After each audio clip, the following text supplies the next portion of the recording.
Well, good afternoon, everyone. Thanks for coming out on this chilly afternoon. We appreciate everybody being here to help us celebrate this special day when we are acknowledging that VCU has once again received the designation as a Carnegie Community Engaged Campus. Yay!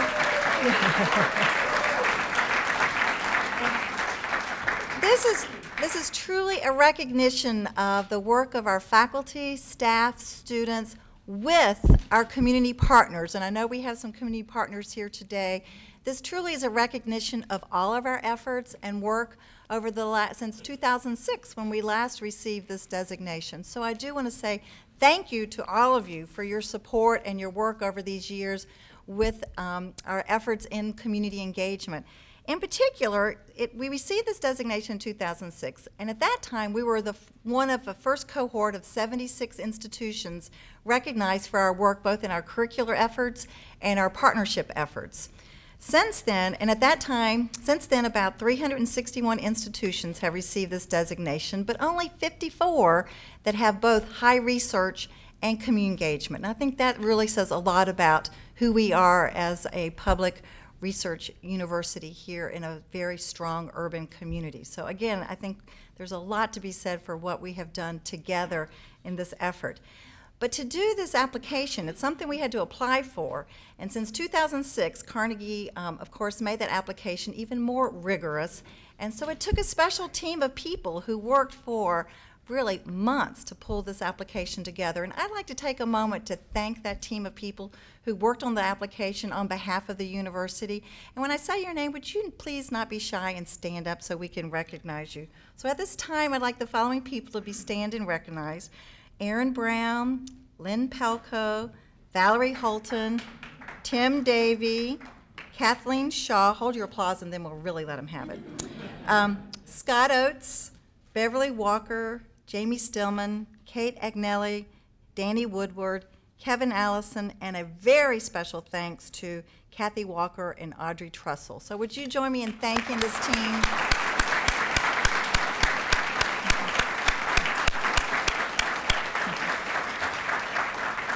They're awesome, awesome people. You know, Carnegie has this pre-screening set of questions that they send to institutions and say, if you can't answer these questions, don't even bother to fill out the application. And the first question they ask you is community engagement in the university's mission and strategic plan? Well, I can just say we knocked that one out of the park. Because under the leadership of our president, Dr. Michael Rao, the university's strategic plan, which is called, what's it called? Quest for Distinction. See, Barbara, everyone knows the strategic plan at this campus. It's good to have. And one of the 4 themes of our strategic plan, Quest for Distinction, is that VCU will become a national model for community engagement and regional impact. And it's because of the leadership of Dr. Rao and the leadership team that we have an institution that's truly embraced community engagement as a hallmark of this university. In fact, one of President Rao's first initiatives when he came on campus was to propose that we have a living learning program with a focus on community engagement. And that is now the Aspire program. The Aspire program offers community studies courses. The students do over 100 hours, and I say over 100. They only have to do 100 hours of co-curricular activity, but we know many of our students do many more hours than that in partnerships in the community addressing critical needs of our community. So that was one of the first initiatives that President Rao came with to us when he came to VCU. So I personally would like to thank President Rao for his support of community engagement, for his support of the Division of Community Engagement. Without your support, we couldn't do the work that we do on behalf of the entire university. So President Rao, thank you, and I'd like to turn it over to you.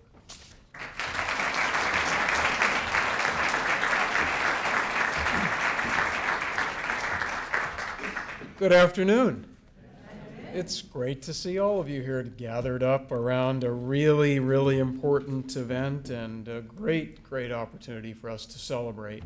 And Kathy was so generous in handing out all of the thank yous and compliments. I want to turn it back to her and say, Kathy, thank you.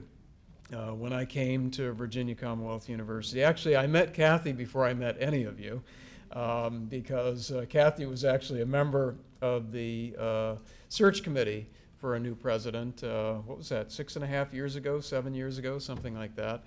And Kathy was one of the impressive reasons that I was so interested in Virginia Commonwealth University, because of the work that she had done in the community engagement area. And what was so impressive is that what she was doing was happening in the context of a major research university, which became really important to me, particularly given the ways in which I see research. I see research as having to and needing to benefit human beings, being of some significance to human beings, that translational value and the time to translation obviously being very important. And so it really is wonderful that, and you must feel wonderful about being one of the 54 research universities that also shares that designation of community engaged, because you have helped us earn it. And I know you've had a wonderful team, and I share in saying thank you to all of you who Kathy recognized by asking you to stand and be recognized, but Kathy certainly deserves significant recognition. So Kathy, why don't you stand now?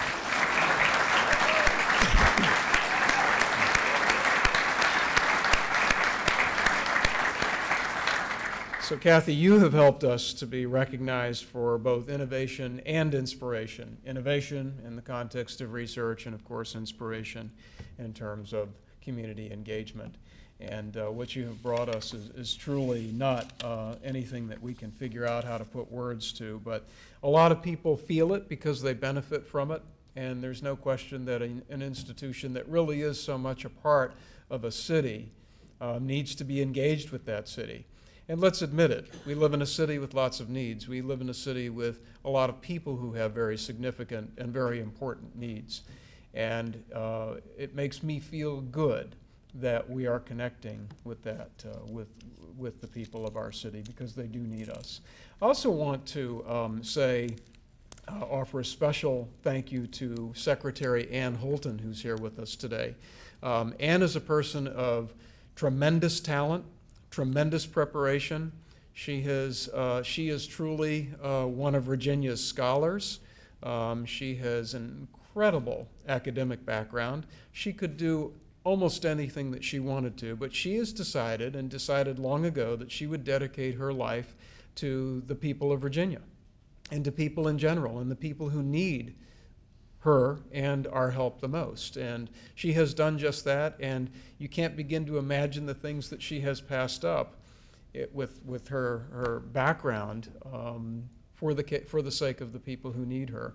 And so, Anne, I know you weren't even sure if you wanted to be Secretary of Education because of some of the other commitments you were making directly to people before you started this, but I don't know that we ever really publicly recognize you enough for the choices that you have made that accrue benefit to us rather than you. And so, Anne, I think it's wonderful that you're here today. It's just very appropriate on this day that you're here around our celebration of being a research university and being one of the most community engaged universities at the same time. So you are truly community engaged, and from the bottom of your heart give us so much. So let us also recognize and say thank you to Secretary of Education Anne Holton.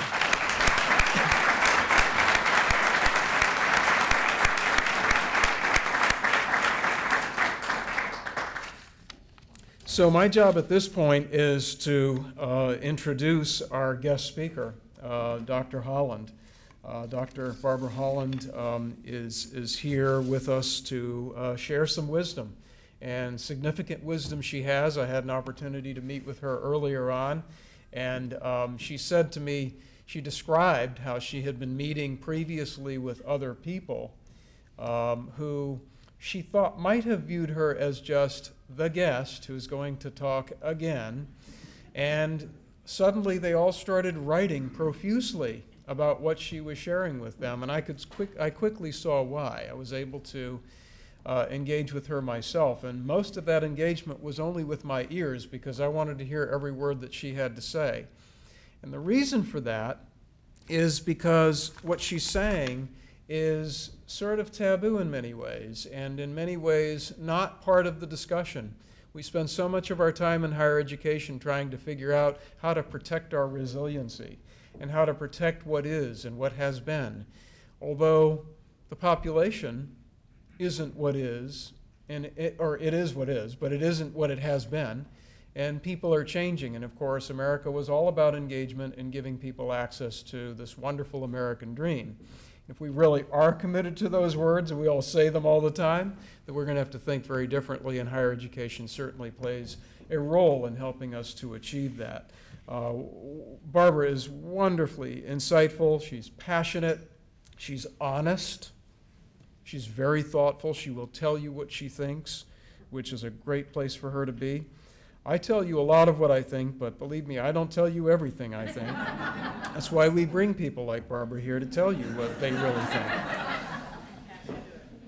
She's not a stranger to Virginia Commonwealth University. About 20 years ago, she was the reviewer on a service learning grant in the School of Nursing at VCU, and she was at HUD when VCU earned its HUD grant that helped establish the VCU Carver partnership that we now still enjoy.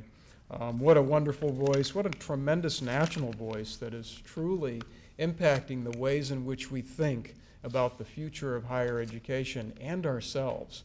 So with that, it is my pleasure to welcome you, Dr. Barbara Holland, to Virginia Commonwealth University. Please all join me.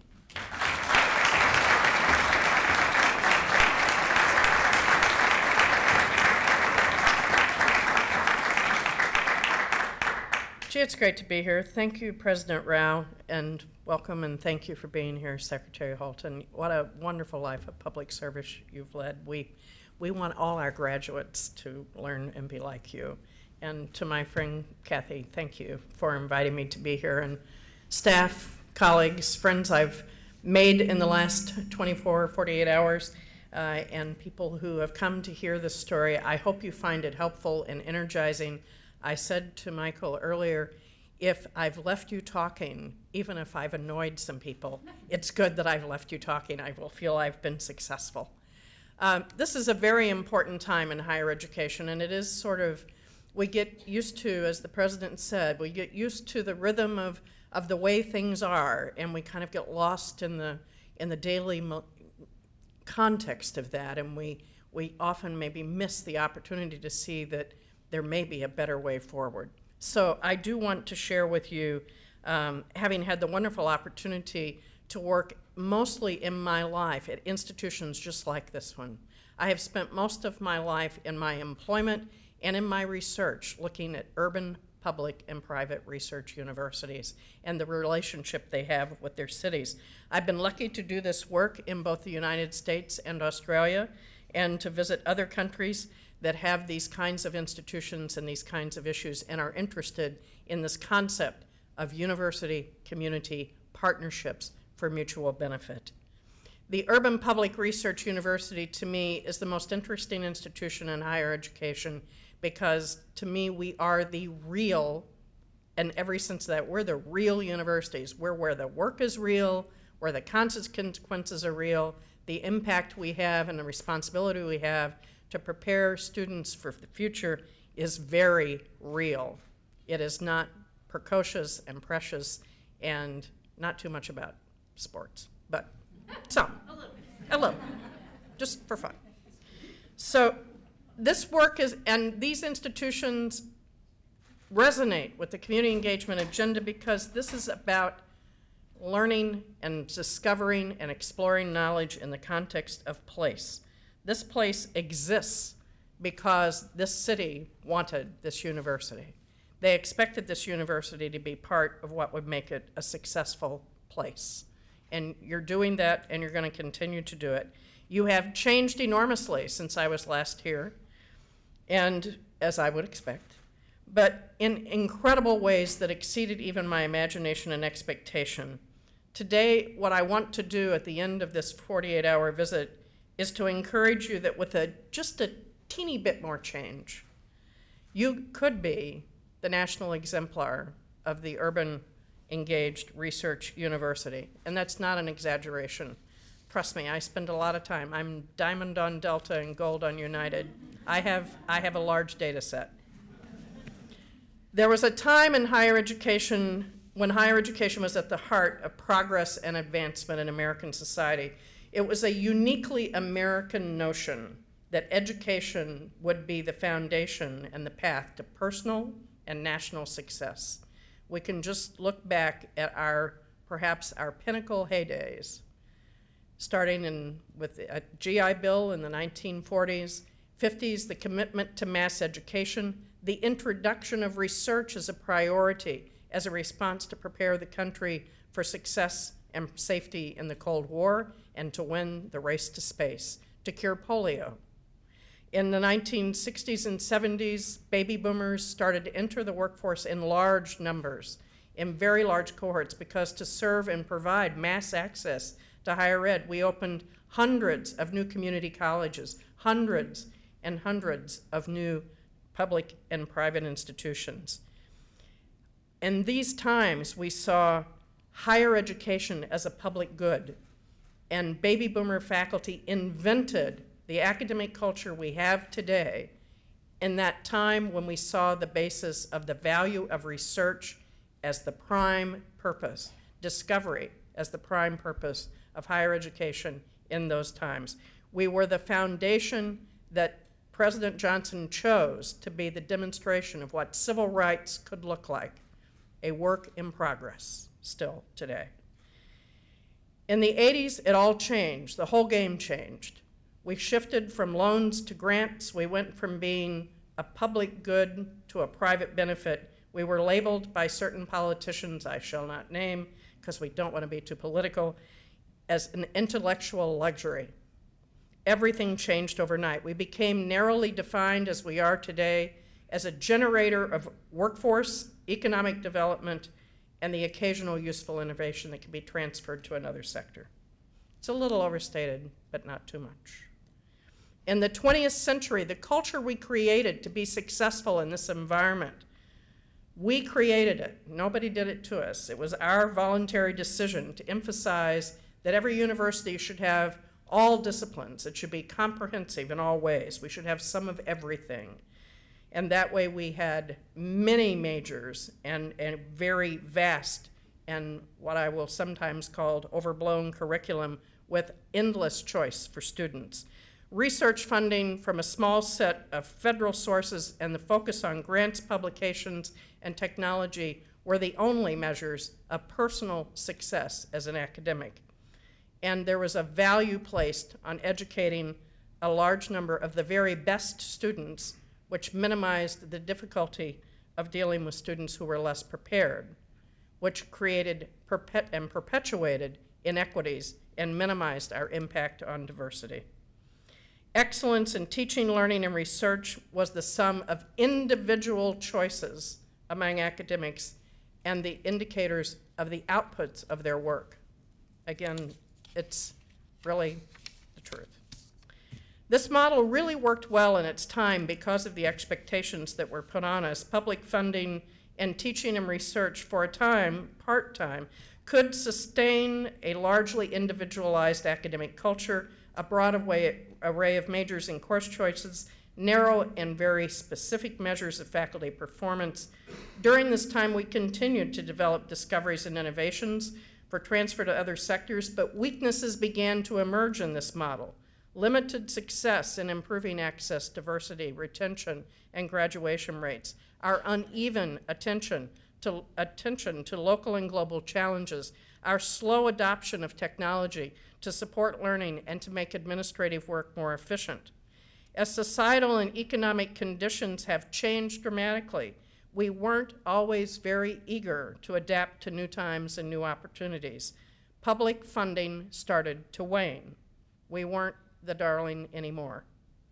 Today, our most core academic values are beginning to change again at a most fundamental level, and we are entering a new and exciting time of renewal that creates a new and very optimistic future for higher education in the United States. And actually, this phenomenon is happening in many other countries as well. The 21st century academic values that are emerging are focused disciplinary and interdisciplinary expertise, extensive and collaborative knowledge partnerships with other universities, sectors, communities, funders, and citizens, educational success among a socially inclusive student population, innovative educational strategies that include not just technology and online, but experiential and hands-on learning, teaching methods that enhance learning and completion, a more integrated view of teaching, learning, and research as integrating activities, excellence as the sum of collective and collaborative work, not individual, and knowledge outcomes that contribute to local and global progress, equity, opportunity, and vitality. Academic culture, policies, and measures of success in our basic business model are already changing because we have to adapt to two new modes of knowledge production and dissemination. The journal world is changing. It's changing very fast. I don't know if any of you have seen University of California just announced a new and very different kind of online publication platform. We have different modes of dissemination. We have a greater need to work collaboratively to address local and global challenges, and we have a growing awareness of the impact of a new generation of scholars who are entering the academy in huge numbers, Gen X and Gen Y.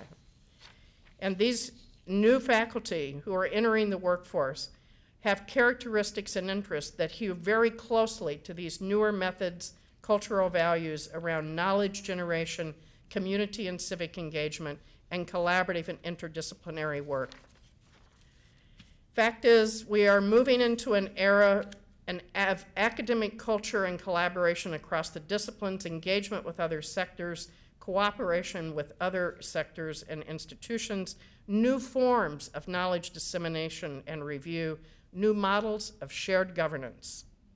The blending of teaching and discovery and application across coherent and structured pathways, structured choice, high quality learning, not endless choice. This will facilitate greater student success and retention and graduation while strengthening the quality and challenge of learning. Thus, I propose to you that a strategic and sustained agenda of high quality community engagement and partnerships improves student access, retention, completion. It attracts diverse students, it retains them, it attracts new streams of revenue and relationships, and it will help institutions like VCU adapt to the new emerging academic culture. It also requires us to position communities as knowers, not as subjects, and to see them as partners in creating new knowledge that will advance the disciplines and advance our communities. It engages the whole of the university, faculty, staff, students, and our friends in common cause, creating a new sense of internal community spirit that our institutions have often lacked, especially in recent years. Engagement is not a separate activity. It is a method. It is a way of doing teaching, learning, and research. It is not a new term for public service. It is not separate. It is a core academic method for doing teaching, learning, and research. As such, it can be recognized in your promotion and tenure guidelines. The challenge, which we're going to work on together, is to help people understand how to assess quality and rigor. This university has made powerful mission commitments that align with its historic roots.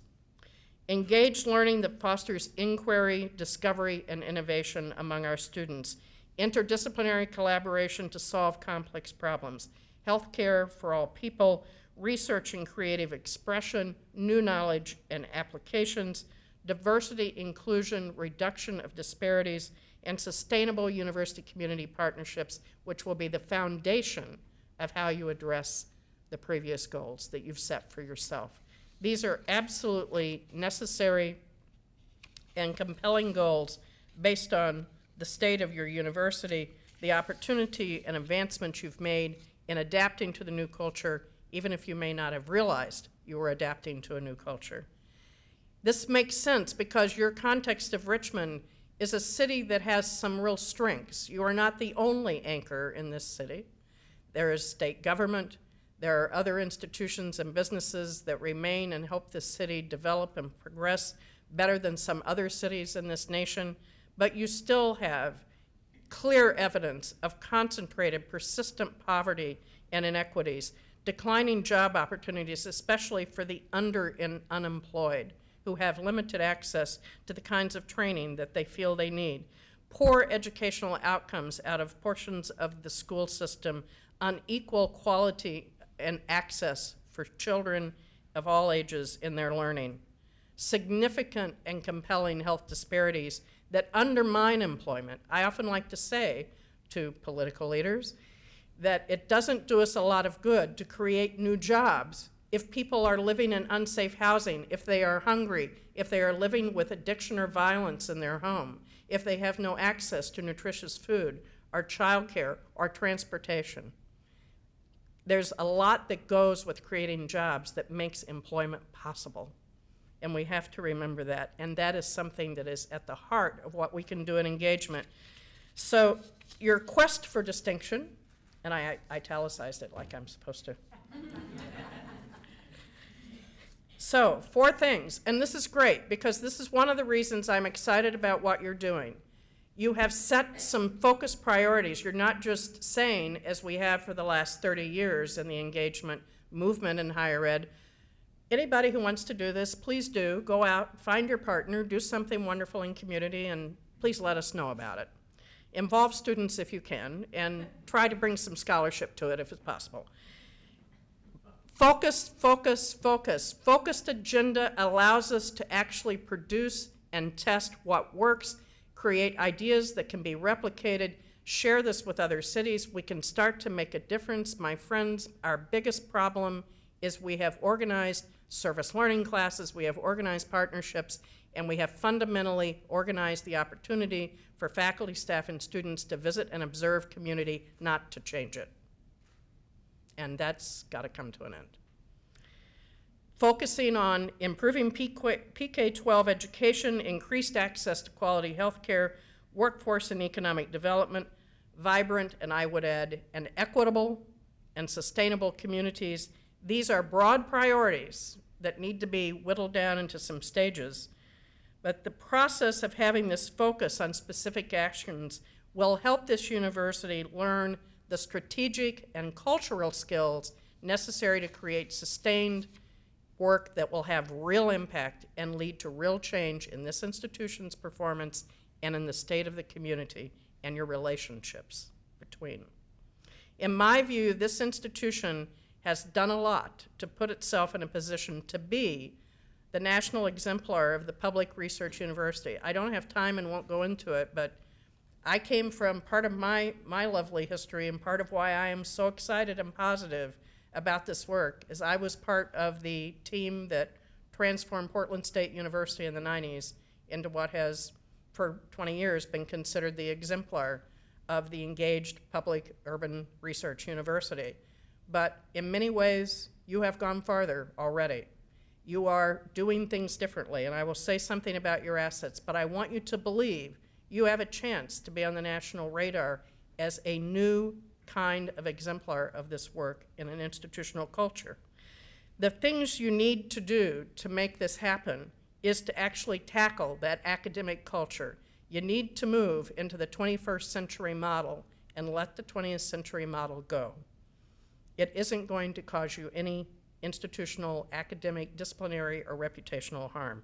You need to develop an academic culture that places high value, but not exclusive. It's not the only thing we're going to do. But we want to value community-engaged scholarship and high value on community contribution to scholarship, so we are integrating academic and community knowledge and expertise. Support the expansion of high-quality engaged teaching, learning, and research that involves undergraduate and graduate students in research and learning through experience as a hallmark of their learning and development. Students as colleagues working alongside faculty and community partners increases our capacity, and it is the glue that binds us. I've done research on partner perspectives, and it is the students that are our common ground. We care about their futures. And you need to think about enhancing your capacity and recognition and respect for extensive interdisciplinary work. It is the way forward. Name a community issue that is disciplinary specific only. At the University of Sydney, we created a Center for Obesity, Diabetes, and Cardiovascular Disease. 15 of the 16 deans said, oh, well, that's the medicine dean. We're out. And the president of the university said, there's room for all of you, and I'm raising the money to build a building. This is all top down. Get over it. You're all going to have fun in this space. And you can visit it in Sydney today. It's fascinating. It is a harbinger of the future. In sum, you have to become a highly engaged urban public university with a contemporary 21st century culture. You already have assets. You've got the Carnegie. That is no small feat. It is a not easily won recognition, and it records where you are and gives you the legitimacy to build from here forward. Existing strategic attention to community engagement as a tool for progress of the university and region. It's in your strategy. You have a strategy around community engagement. You have leadership commitment, and I believe that to be deep and true. You have one of the most effective and sophisticated and academically led infrastructures for engagement I have seen anywhere. That is gold. That is the opportunity to say we have the support to create opportunities for faculty and students and to support their success, to provide faculty development, incentives, partnership development, data collection, evaluation, and promote scholarship, and to support the recognition of it in the promotion and tenure policy. There are, of course, challenges before you. Beyond early adopters, many faculty, I can tell you, are quite clear that they are unsure of the academic worth of community-engaged scholarship. We have to open that conversation and move on. As a result, we need to not only have, as you have adapted your policy, we now need to prepare and coach promotion and tenure reviewers with the rubrics and skills necessary to assess submissions related to engaged scholarship. It will be important to develop a more detailed agenda of partnerships within those priorities. You're not going to tackle them in the whole right off. You have to convene and work with community partners and voices, government, business, industry, education, the nonprofit sector, neighborhoods, to talk about where do we begin, where are you, where do we go next, and create plans and timelines for this work. That kind of a focused agenda will guide the stages of partnership work and strategic action and create a basis for monitoring and measuring impact on the institution and on the community in a way that actually, and we shouldn't be afraid to say it, actually generates benefits to the institution, opportunities for funding, opportunities for greater student success, the benefits of retention and student progress.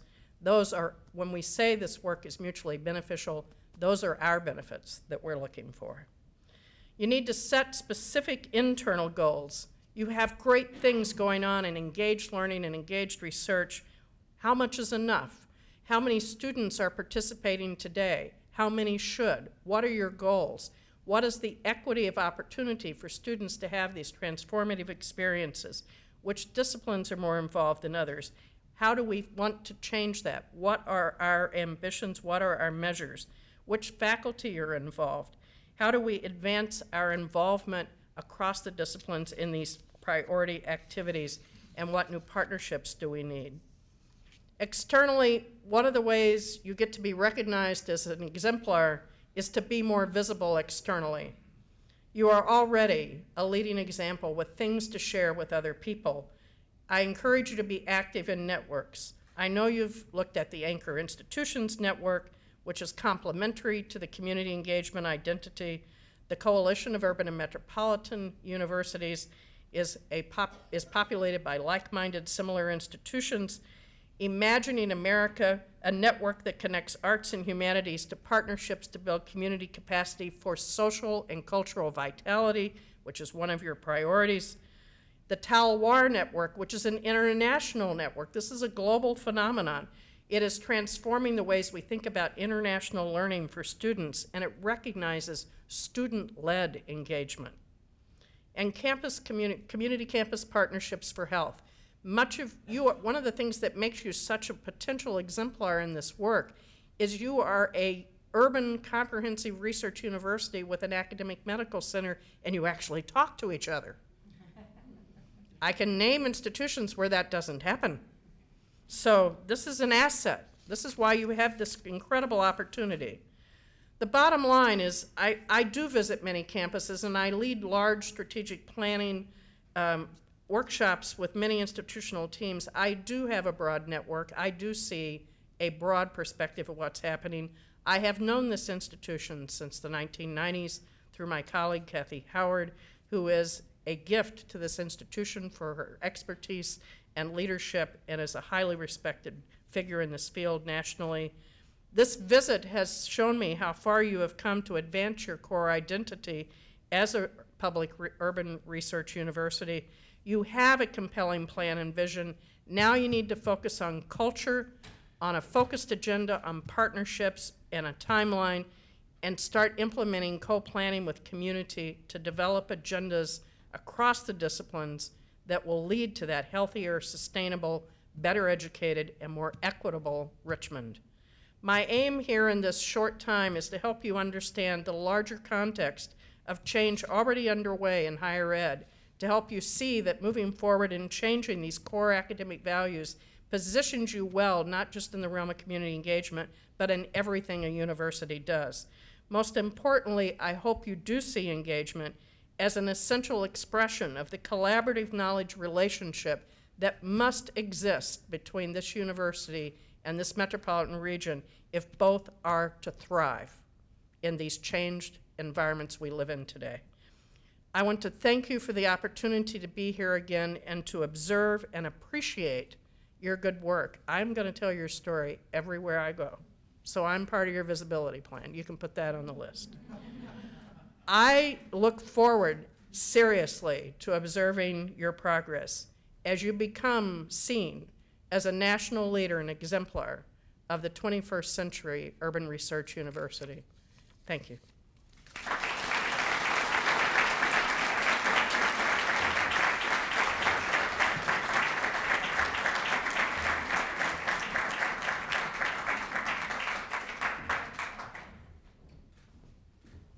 Barbara to give us a few challenges for the next 10 years. I think she succeeded in that effort there. As President Rao said earlier, we're also very fortunate to have Secretary Holton with us today to make a few remarks about what she's heard with us. I think Secretary Holton's life is a story of immersion in critical needs in our community. If anyone knows Anne, you know she has served as a legal aid lawyer, a juvenile court judge, an active volunteer and parent of children who attended Richmond Public Schools, and I can vouch for that, an advocate for children in foster care, and these are just a few of the ways that Anne has immersed herself in critical needs in our community. Hence, I think she's in a unique position to contribute to this conversation that Barbara has started with us, and I'd like to invite Anne to come and make a few remarks.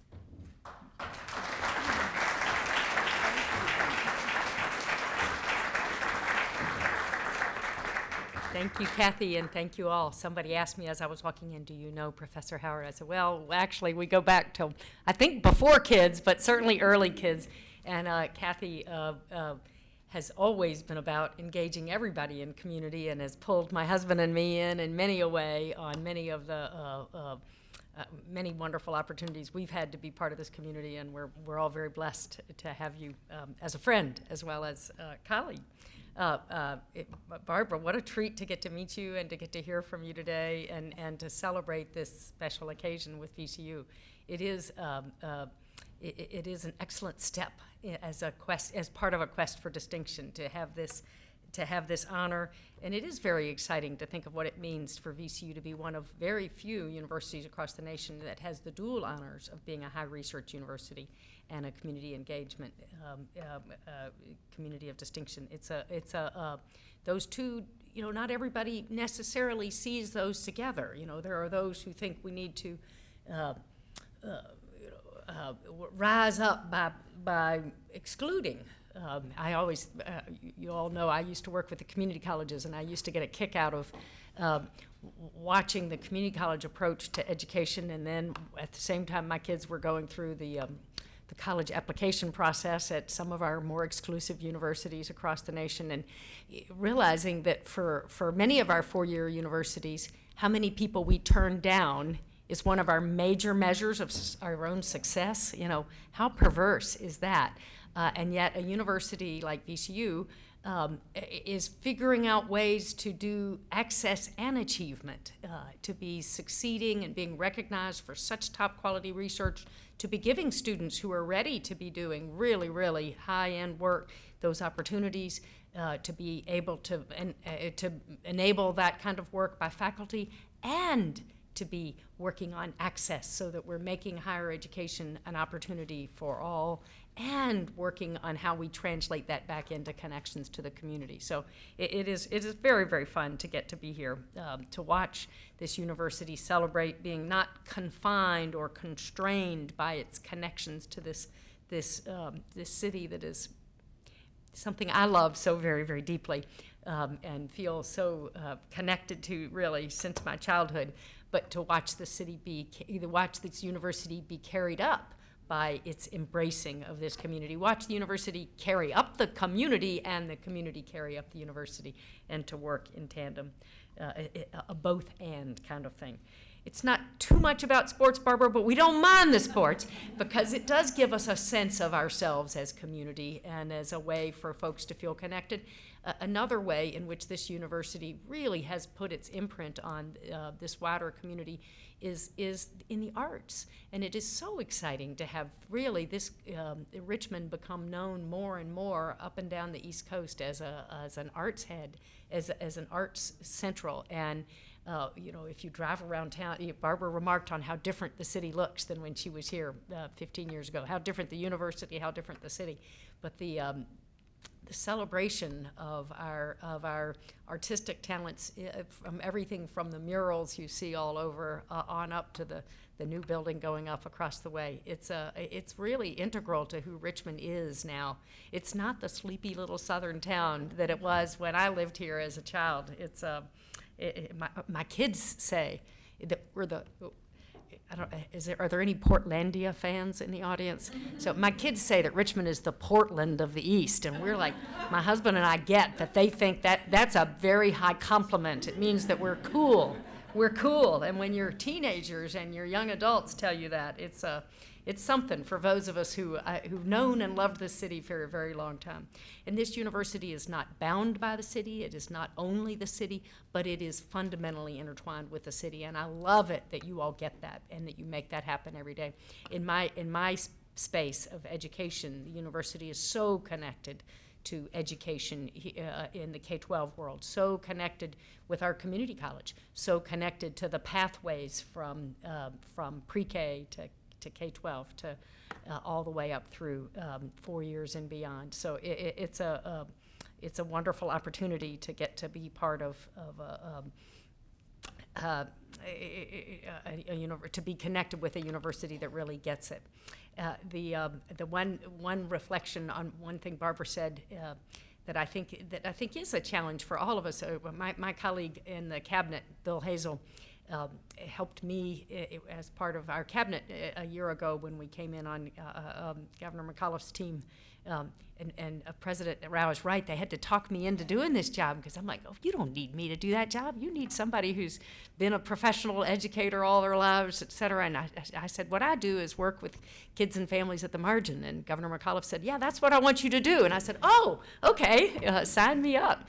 But one of the things Bill Hazel came to me on right away when we started was we need to start a children's cabinet because we need to reach across what he calls our cylinders of excellence. We don't have silos, we have cylinders of excellence. But funny how it works. It's just amazing how challenging it can be within state government, within our connections between state and local government, between all the different pieces to get folks really even just knowing what each other is doing, much less figuring out how to coordinate and collaborate well together. And you know, I think there is a new mode of, many of us are working in variations on this collective impact model now, where you're bringing people together around defining common goals and working on doing the hard work of deciding what your outcome measures are going to be that you can all endorse. But we've done some really remarkable work statewide on homelessness with that kind of approach, and I know the university has been involved in that kind of approach, and I think it's an opportunity moment for all of us. But particularly this, I think your challenge on this, figuring out how we really get deep down into doing the interdisciplinary work. And I will confess that I hear from some of you in one department about some exciting thing, and then I hear from another one of you in another one of your departments about something that's really not that dissimilar. Oh, do you know what your colleague over here is doing? And if that's happening to me, then it is happening to others. Every once in a while, I have seen things at this university and across the Commonwealth where folks are doing exciting things, bringing people together for one of our colleges has a Friday morning play date where they bring together the artists and the engineers and the design people and the technology people. And they have coffee and donuts and they play together. And that's all they do is they come together and play. What are you working on? What are you working on? And try to cross-fertilize a little bit. And I think that's an opportunity for all of us to think about how do we just get to know each other. President Rao reminds us that this university has 23,000 employees. Now that includes the hospital folks, right? But they are part of our community. It's part of the strength of this community. We don't, to even just know what others are doing, to be aware of opportunities for reaching across. So I think that's one of your messages that I'm going to take to heart, and I am trying to promote that message within state government, but it's one we have to all do we all have to remember to ourselves all the time, because we don't know what others are doing. We only know what we're doing unless we really go to the trouble to reach and look out and learn and listen, and not just tell everybody what we're doing, but ask questions and try to absorb. So all of that's just some random thoughts, Kathy. I hope that's what you asked me. That is what you asked me for, random thoughts and reaction. But I'm really enjoying this conversation and so excited. And I'll turn back to Kathy. I don't know whether we have time for questions for Barbara or not. So Kathy will know that. If not, we'll all continue the conversation over at the reception. Yeah. Thank you.